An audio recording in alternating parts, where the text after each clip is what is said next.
If a Airbnb says waterfront, make sure you check out what the waterfront is. This was a little pond in an apartment complex, and it was like mosquito infested. I mean, it was terrible. This was probably the worst Airbnb I think we stayed in. I was like, ew. So we ended up there, and it was not waterfront, not nice. I was not happy about that. We gave it a not so great rating. I usually don't do that with the ratings, but this was one. I was like, this is ridiculous. This is an apartment next to a mosquito infested pond. This is not waterfront. Hi, I'm Kim Tolson, and I'm the traveling therapist. It's my passion to teach therapists how to navigate online private practices and multiple income streams so they can travel the world. I'm a digital nomad with a virtual insurance-based private therapy practice and a multi-six-figure coaching business. I'm obsessed with entrepreneurship and developing tools that can help therapists live an adventurous lifestyle. In this podcast, I will discuss my journey as a digital nomad. I'll chat with other traveling therapists and help you navigate the complexities of running an online insurance-based practice. I'm so glad to have you with me on this journey.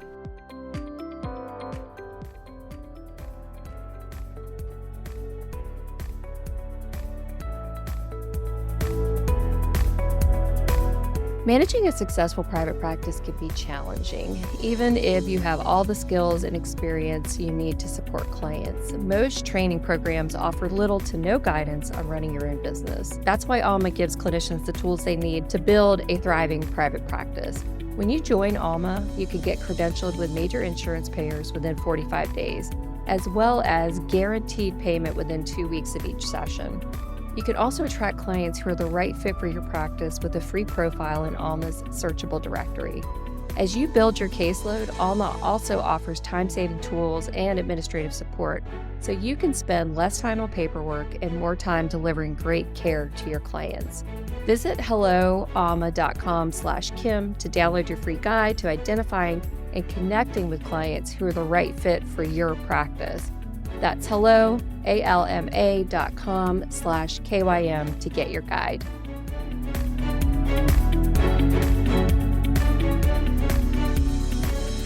Hey everybody, welcome back to another episode of the Traveling Therapist Podcast. So it has been a while since I did an update. My original goal really was to try to do one every 5th episode, just to really get into the details about what this journey's like. But of course, the best laid plans kind of fall by the wayside. So I don't think I've given an update since we left Sequoia National Park, which was quite some time ago. There's been so much. We've done so much since then. I believe that was early spring when we did that. And now, as of this recording, it's August 30th. So if that tells you anything, I've just been super busy, just running my empire, so to speak, that I'm trying to run and traveling like crazy. We have been all over the place. We've been having a blast, of course. I may sound tired. I think I am tired. We finally just got to Hollywood, Florida. And some of you may know this is sort of where our journey started. We moved to Hollywood right before COVID, and then we got kind of grounded with COVID. Luckily, a beachfront condo in South Florida, which is gorgeous. It's right above Miami is where Hollywood is. The water is beautiful. So we're back here in September. We haven't been back here since we started the digital nomad journey in, when was that? 22 February 22nd of 22 is when we kind of took off on the road. So we're here for a month, and it's interesting because it kind of feels like home. It's kind of like, wow, we're back home in a weird way. Even though we were only here for 2 years, we really got settled in here.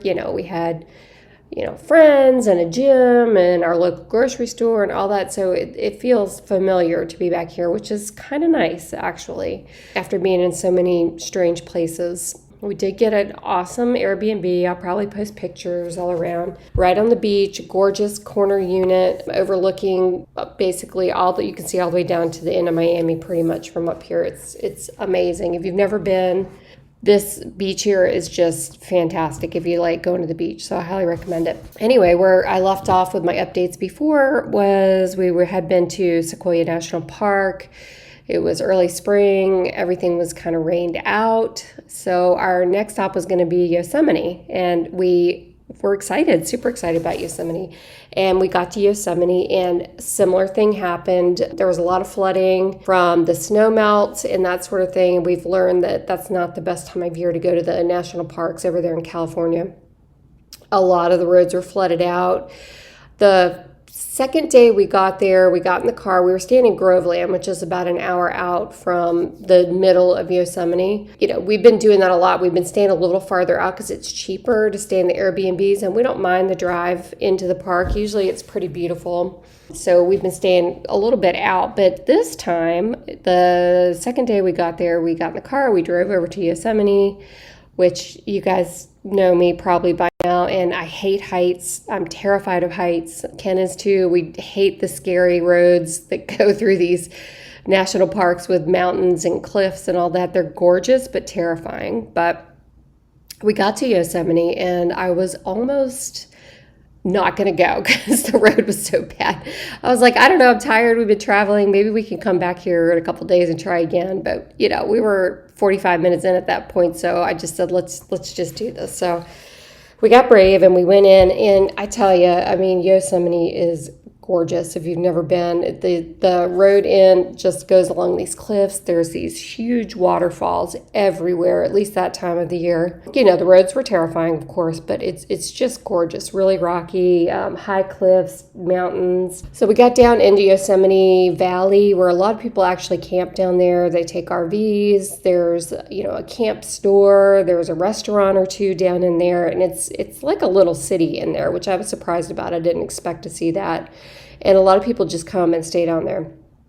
And, I think that would be fun to do actually one day and explore a little bit more in Yosemite because, as you'll hear, we didn't get to do too much of it, really. So we went down and we did see like El Capitan and the waterfalls. Bridal Falls is one of them. El Capitan.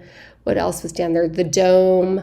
A lot of places, there were people that actually climb these. El Capitan is a real popular one. People like to climb those. Of course, I would never do anything like that, but it was cool to see all the people out there like scaling the huge rocks and these famous landmarks that you've seen in pictures and movies that people have climbed. That one movie, Free Solo, I don't know if you guys ever watched that, but this is a guy that climbs. Lots of people do this. They climb these huge mountains with no ropes or anything, just chalk, and they're barefooted essentially. But in that movie, Free Soloing, he climbs El Capitan in there. So anyway, we got to see all that. That was really cool. We got to explore around. There's lots of nice trails. It looked like there were tons of e-bikes you could rent and ride through the park if you wanted to, which we love to do with the e-bikes. So we went down and basically stayed the whole day and drove back. It was a super long day.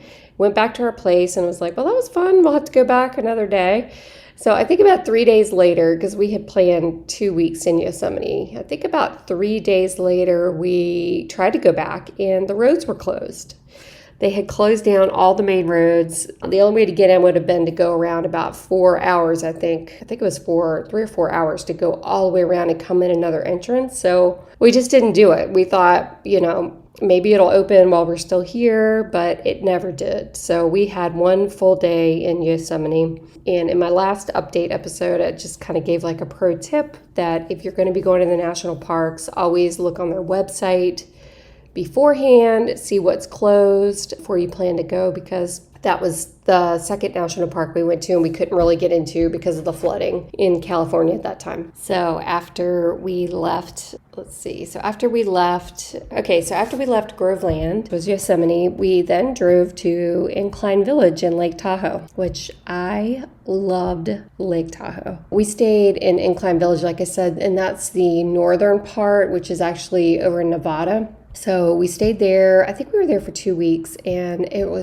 Lake Tahoe is gorgeous. If you've never been, I think we were there at a really good time of year. There were barely any people there. It was a little chilly still, but the hikes were gorgeous. Most of the snow was gone. It was just, I highly recommend it. The water is crystal blue at Lake Tahoe. It was freezing, of course. You can't get in and swim. I think late summer people swim, but even then it's pretty cold for somebody like me who needs the water to be like 90 to get in it. But Lake Tahoe in general was gorgeous. We did an excursion there. We did a clear bottom boat kayak, and went all over Lake Tahoe on this tour, which was really fun. You could see through to the bottom of the lake, even though it was kind of a cloudy day. We had fun doing that. We drove all the way around Lake Tahoe. That was fun. I think it took about maybe 2 hours. Probably would have taken longer if I had been with like a girlfriend or something, because there's a million cute little shops and stuff that you can stop at, and really great restaurants all the way around the lake. We stopped and had a wonderful meal sitting outside overlooking Lake Tahoe. It's beautiful. So, there's not much to say about that except for it's gorgeous. And if you get the chance, I would highly recommend going. We were staying in Incline Village, which is right next to a ski slope. Obviously they weren't open then. They had just closed for the winter, but it looked really cool. Just a couple of runs right there. And I think there's I think they said there were like 7 or 8 ski resorts around Lake Tahoe. One called Heaven, I think, was the most popular one. So if you're into skiing, it's gorgeous. I would just recommend going there and skiing, or even going in the summer. Somebody gave us the tip that you go in September there if you want to get the warm water and all the tourists to be gone. So I think if we ever go back, we might try to hit it up around September and see what that's like there, because we're not big skiers, but gorgeous place, highly recommend. And I would just say go as soon as you can, because I love it. That's one of the few places that we actually would probably come back to and stay for a while. Most of the places we go, we're like, all right, we've seen it. I don't know if I ever need to come back here. But that was a place where I definitely could spend more time, because it was just so pretty. So much to do, so much hiking, just all kinds of things to do. It's really nice. So after Incline, we went to Bend, Oregon, which, is another town. We were like, this is a town we actually probably could come back to and stay for a while. And like I said, there's very few of those that we say that about, but Bend, Oregon was another one. One of my members in my Bill Like a Boss membership group actually lives in Bend, and she told me about Bend one time in one of our weekly live billers meetings. She said, you have to come to Bend. It's amazing. So I actually put it on the itinerary and went, and I got to meet up with her, and we went out and had dinner. It was so fun. She showed me around town a little bit. Let me see here. Yeah, she showed me around town a little bit. It's right there on the Deschutes River, I think is how you pronounce it. Deschutes River.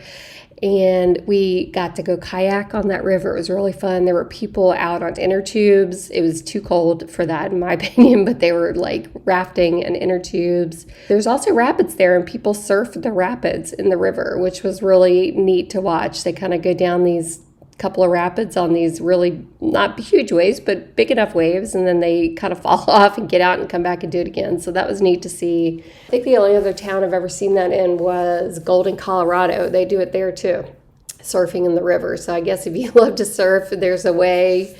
Where there's a will, there's a way, I guess. But anyway, we also in that town rented e-bikes. I don't know if you guys have ever done this, but it's sort of our favorite thing now in these cities is to rent e-bikes. They're not expensive. You can get them for like 3 or 4 hours, and you can actually bike if you want the exercise. But if you get tired or you want to go really long distances and really pretty places, e-bikes are great for that, because you just turn the throttle back a little bit and it's like you're on a moped or almost, but it's silent. It's like a battery operated bicycle, and they're really a blast. I try to not ride them too much. I try not to use the electrical part too much. I like to exercise, but when we were in Bend, Oregon, there was a trail that went out. I think it was like 20 miles out and maybe 20 miles back. So we were gone a good 2 hours, and just this beautiful trail that went just through the national park there, up and down these hills. I probably wouldn't have been able to bike it if it wasn't an e-bike.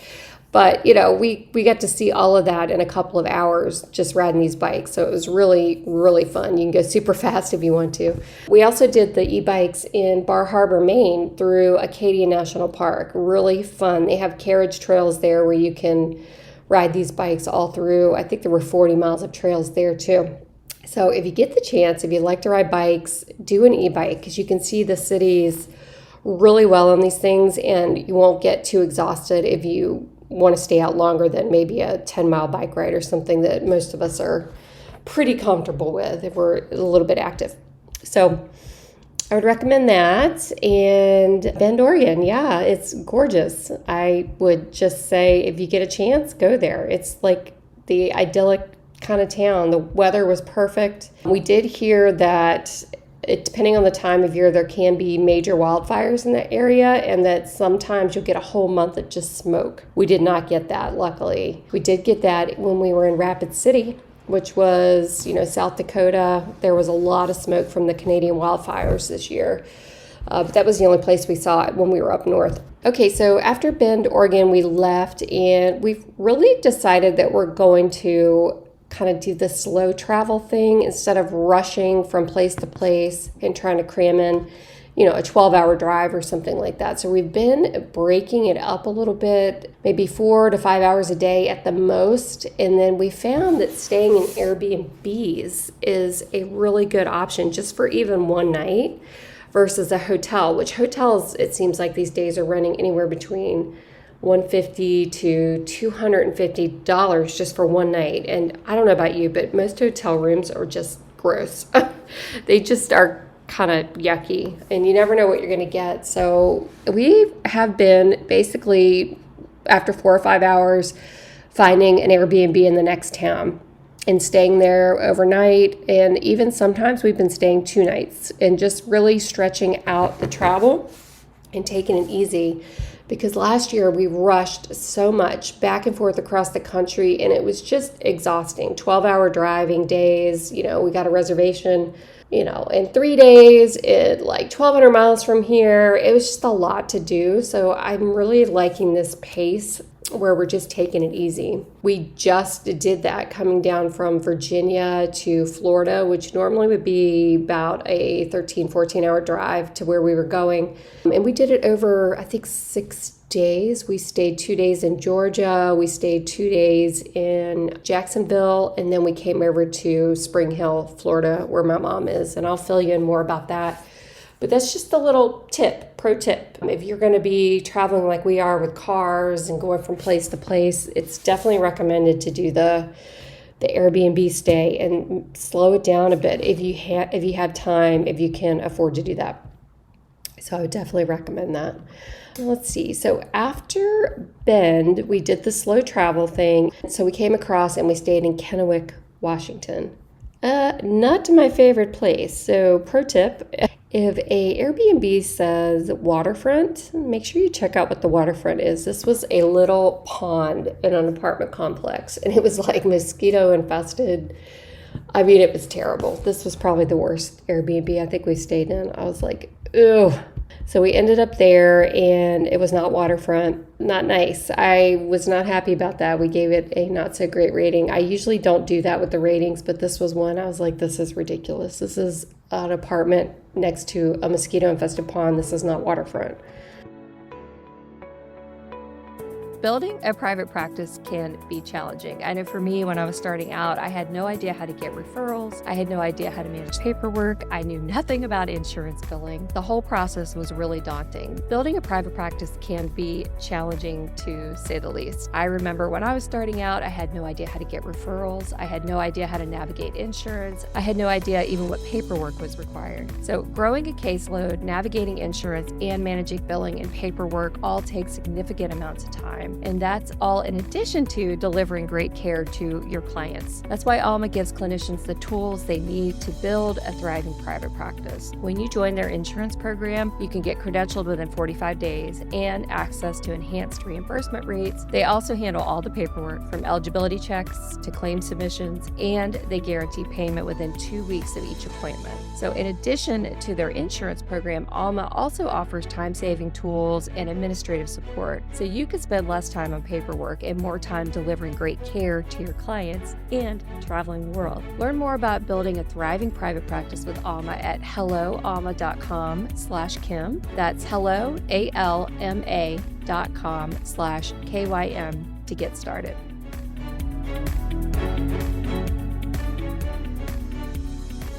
So make sure you look at the pictures and ask questions if it's not totally clear. Okay, so then we went from there to a cute little town in Kellogg, Idaho, where we stayed for a couple of nights. Okay, yeah, so the next place we went to was Kellogg, Idaho. We stayed there one night. Cutest little place, had a hot tub that you could get in. They cleaned really well between guests, and an adorable little kitchen, and the town was really cute. I was so tired I didn't even check out the town, I'll be honest with you. I kind of got in the hot tub and then crashed, and then we had to leave the next day. That was one where I had a training webinar scheduled in the morning. I believe it was for the Traveling Therapist membership group. And, we messaged the owner of this place and asked her if we could stay a little bit longer. And she said, absolutely, that's fine. So I am finding that a lot of these places are kind of flexible with you, especially with the type of stuff I'm doing. Like I usually have these webinars in the mornings, or I've got meetings in the mornings. It's usually how I schedule things. I try not to do it on a travel day, but inevitably it seems like every couple of weeks somehow I've accidentally scheduled something on a travel day. So if I don't pop in a library, I will ask the Airbnb if I could stay a little bit later. If it's, obviously like an hour later than checkout or something like that. And that has worked out quite a few times for us. And it allows us to wake up slow and, take it easy in the morning, not have to rush right out. So that's what we did there in Kellogg. And then we went on to Bozeman, Montana. That was our next day. So this was another example of we just wanted to take it slow. We knew that Bozeman was near Yellowstone. And when I say near, it's about an hour out. So, I think we probably did stay a little too far out, but like I was saying before, we've been trying to stay farther out because an Airbnb in Yellowstone or near Yellowstone was like $12,000 because we wanted to stay for a whole month. And we actually ended up staying for 6 weeks, but we actually ended up staying for 5 weeks in Bozeman. And this was an example of like, look, we know we're probably going to be tired. We know that Yellowstone is amazing, supposedly, and there's, a lot to do there, and we want to have time to do it. We don't want to be rushed. So we booked that for 6 weeks in Bozeman, which Bozeman is a really cool town. They have a cute downtown, lots of nice restaurants and things to do. Hiking trails all around. We actually ended up joining a gym for a month there because we do like to go to the gym. We traditionally go to Planet Fitnesses across the country or wherever we are. But, we knew we were going to be there for a month, and I love a gym with workout classes. So, those Les Mill classes, Zumba, stuff like that. So we did join an actual gym that had a swimming pool, all the nice amenities that you don't really get with Planet Fitness. And that was nice. We lived in Bozeman for 5 weeks. We went to Yellowstone multiple times. We ended up going over there, I think, 4 times total. And we really did feel like that was enough time to get over, see everything. We got to see Old Faithful, and we got to see the Grand Prismatic Geyser, and what else is over there? Just all kinds of animals. We saw a grizzly bear and its 2 cubs. That was really cool. We saw bison everywhere. What else did we see? Antelope. There's just a ton of stuff there. So that was amazing. And we, realized that you could probably do Yellowstone in about a week and a half. You don't need all that extra time. We thought it was going to be a lot bigger than it was. So, if you have any questions or anything like that, feel free to reach out. I would give you a little bit of information about Yellowstone. I did join a Facebook group just to kind of get the lowdown on exactly where we need to go and how to navigate it, because you do hear that it's tough to navigate with the crowds in the summer and all that. But it really wasn't that bad. There was a little bit of traffic a couple of days because they were doing construction. But for the most part, we got in and got out. Bozeman was a little far, a couple days. It probably took us round trip 3 hours because Yellowstone is deep. It goes all the way down into Wyoming, all the way down to Jackson Hole and the Grand Tetons. We didn't even get all the way down there. It was just too far to drive.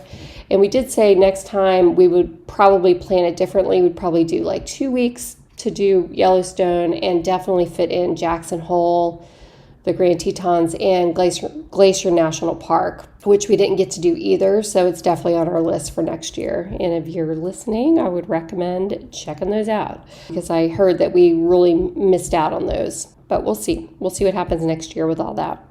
Okay, so after Bozeman, we left there and we did the slow travel thing again. I think it took us 6 days to get down to Gatlinburg, Tennessee. We had never been to the Smoky Mountains before, so we thought, okay, well, we'll hit the Smoky Mountains because we needed to be in Virginia in August for my sister's birthday, and my aunt and uncle were celebrating a 50-year anniversary, so we wanted to be down there on a certain date in August. So we're like, okay, we'll leave Bozeman, we'll hit these little towns along the way.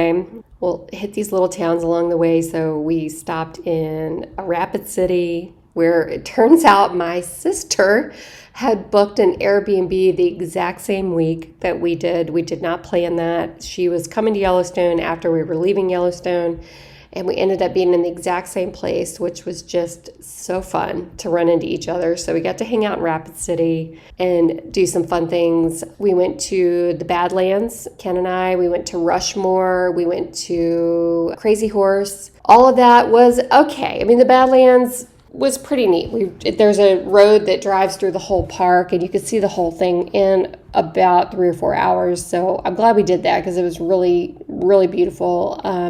Rushmore, nothing great to write home about. We were in and out of there. Crazy Horse, we did try to go into Crazy Horse, but I think it was $15 a person to get in there. And you could literally see Crazy Horse from the road. So we just kind of turned around and left. So we just didn't want to pay that extra fee, especially because we already have national park passes. So, we really thought when we bought that pass, it would get us into everywhere.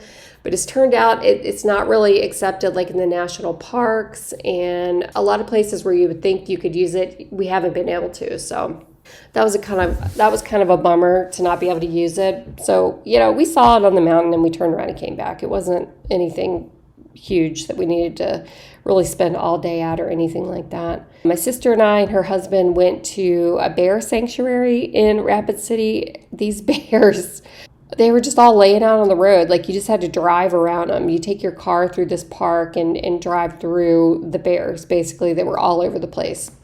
It was really cool. So that was fun. And then we left Rapid City and we stopped in Sioux Falls, Iowa? I don't know. I mean, it's a quick stop. Nothing spectacular. We saw the falls.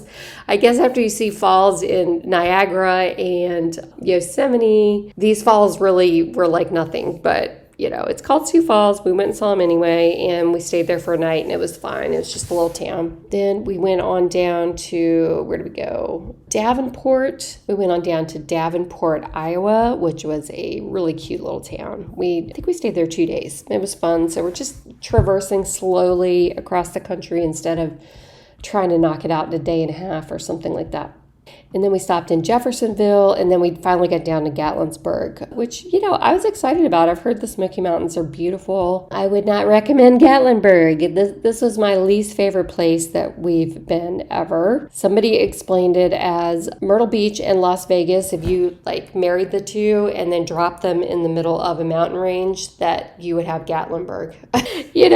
That's not my thing. If you like that kind of thing, you might like Gatlinburg. There were lots of mountains nearby. We stayed at a condo up on top of a hill, which was terrifying to drive up. And there were bears everywhere. So every morning, looking out, drinking our coffee, there's bears out there in the yard just walking around, trying to get into the trash and stuff, which for us was really cool. But also it was there's no way we're going hiking around here because there's bears everywhere and it's kind of scary. I know not everybody worries about that stuff, but we did. And, it was okay. I would not ever need to go back to Gatlinburg or Pigeon Forge or that whole area down there. I mean, the mountains were nice, but I've been telling a lot of people this. After you've been to the mountains out west, those mountains don't really compare in how big they are or the beauty of them, even to me, in my opinion. But that's just my opinion. Some people might really love that place. I did have fun down in Gatlinburg one night. I did a moonshine walking tour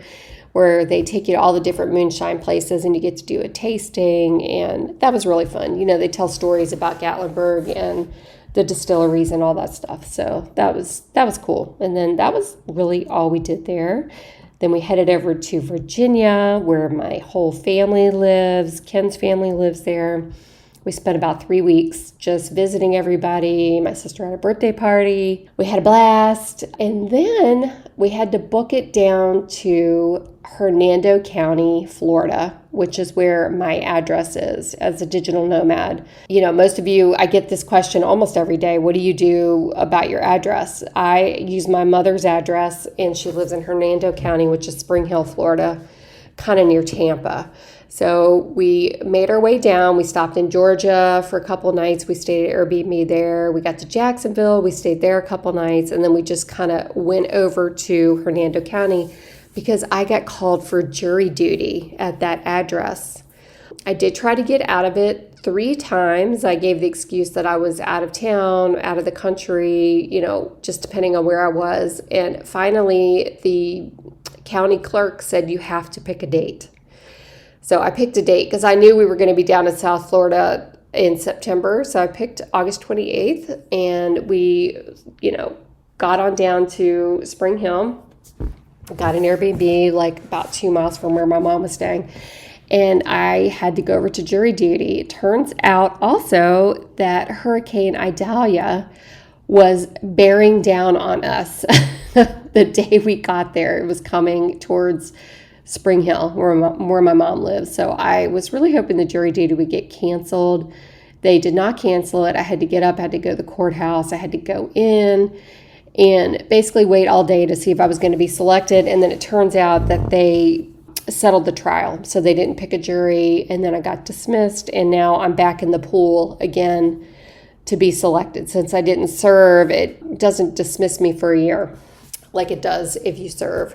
And I found out a lot of different counties have different rules. My friend Tanya was just on a jury in West Virginia, and she had to be on call essentially for 6 weeks. Luckily, Hernando County only makes you do it for a week. So I'm out of that. We were really afraid that it was going to mess up our travel because we did have this place booked in Hollywood, which is where I am right now in South Florida, and we're in this condo. We're here in all of September, the whole month of September. And then we leave for the Dominican Republic on October 1st, and we're going to be down there for, I think it's 7 weeks. We've got booked down there. Really excited about that. I can't wait to tell you guys how that goes. And, it'll be my first extended international trip where I've just lived out of the country for that long. Usually I've really only gone for about a week or 2 weeks out of the country. So it's going to be an experience, and I'll take notes and let you guys know how it goes. And then after that, we have nothing booked. So that's basically what's been going on. Through all of that, I've had multiple launches. I launched the Clincial AI Club, which is a new membership that I've launched. It's $9 a month. It's awesome. It basically teaches you how to use AI in your private practice. And every single month, I'm giving training content based on a topic that the group is asking for. Coming up in September, the topic is going to be how to market your private practice using AI, how to make it super easy on social media, your Psychology Today profile, all of those things that any therapist in private practice wants to do to market their business and to get more clients, basically. So I'm covering that in September. The month of August, we did systems. I created a systems bot, which is so cool. I trained it, I programmed it, so you can ask this bot any question you have about systems in your private practice and how to make it run more efficiently. So that was the topic in the month of August. So if you're into that kind of thing, come join us at clincialaiclub.com. I'd love to have you in the membership. It's just so fun to me. I'm loving it so much. And on top of that, we're doing the traveling therapist membership. So in the month of September, we have just tons of content around building multiple income streams. So there's a live Q&A with me. We're also having a happy hour. We're having Katie Reed come in and talk about the difference between coaching and being a therapist and how to start a coaching business. And we also have my friend Nicole, who is a coach, but she's also a psychic medium, tarot card reader. And she's going to do card reads on what is keeping you back from launching your multiple income streams, if that's what you want to do. If you need new income streams but you haven't pulled the trigger yet, she's going to pull your card and she's going to tell you exactly why you haven't done it yet and how to get past that block. So that's what we have planned in September for both memberships. And then Bill Like a Boss, my third membership, is we have the billers at Bill Like a Boss are going to do part 2 of bringing interns into your private practice. So included in that is going to be 3 webinars. This is available to the public too. You don't have to be a Bill Like a Boss member to get this content. We're going to have part 1, which was amazing. That's pre-recorded. It'll be in the portal for you. And then we have a whole webinar on how to bill for interns. That's going to be in the portal. And then this part 2 is everything else that they haven't talked about, that they had questions about, that people really wanted to know more about, like policy and procedures, how to recruit interns, how to convert them into employees after they have gotten licensed in your group practice. So it's going to be really in depth. I'll put the links to everything here in the show notes so you guys can click through if you want to. But that's me. That's what's been going on in my world as a traveling therapist and digital nomad. Let me know if you have questions. Reach out to me. Also, you can always join the free Facebook group, the Traveling Therapist Facebook group. And yeah, I hope to see you guys. I hope to see you in the membership as well. The membership is awesome. We've got so much content already from the first 3 months that's just available in the hub around internet connections and remote working and yoga and Zumba and meditation and mindfulness trainings. There's all kinds of content in there, and it's only $21 a month. So check those out. Thanks for listening. I can't wait to bring you more content, and happy traveling. Thank you so much for listening to the Traveling Therapist podcast. For show notes, links, and downloads, head over to thetravelingtherapist.com, where you'll be able to learn more about my journey, the courses I've created for you, and other exciting resources to make your dreams become a reality. If you've enjoyed this episode, please share with your traveling therapist friends, subscribe to the podcast, and if you loved this episode, please leave a review.